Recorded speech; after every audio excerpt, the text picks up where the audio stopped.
今仔继续来看进口鸡卵的争议不断的炭烧。行政院讲，农业部长陈吉仲昨确实有口头向院长陈建仁来主动表达愿意负起着责任，要来请辞。不过行政院已经甲慰留了。目前去向不明的进口卵大约有6000万粒，甲陈吉仲所讲的5400万粒，还佫差500万粒。到底这500万粒的鸡卵去倒位了？时代力量的立委陈椒华早起走到农业部讨要爱这资料。行政院的副院长郑文灿讲，目前由农业部甲食药署启动联合的稽查，会甲进口鸡卵的流向查好清楚。真侪媒体会知影伫咧农业部登单，因为昨传出农业部长陈吉仲去留有变动。对这件代志，行政院回应，针对进口卵争议，农业部已经真侪摆主动对外澄清，相关措施无拢是依法行政。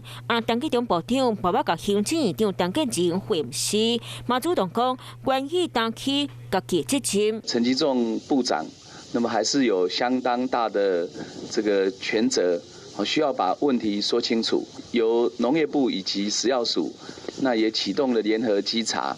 那每一个这个经销商，包括洗选中心都是可以稽查的。即马进口鸡卵检验天数，海关和农业部分别进行检查，必须合格质量过关。不了个进口卵到底流向大，立委陈椒华会知影着冲到农业部讨资料。陈吉仲部长在说谎，那这5000多万颗接近6000万颗的巴西蛋。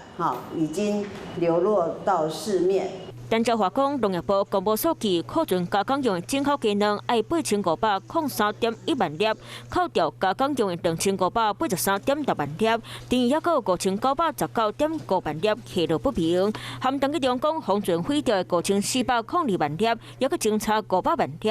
郑文灿讲，相关资料50几个单位都当查核，农业部嘛提供给食药署和地方政府，进口鸡卵的流向和证据正版数据，还佫继续交代清楚。你好，我是宋彦明。想掌握最及时的新闻资讯吗？赶紧订阅、按赞、开启小铃铛，锁定华视新闻 YouTube 频道。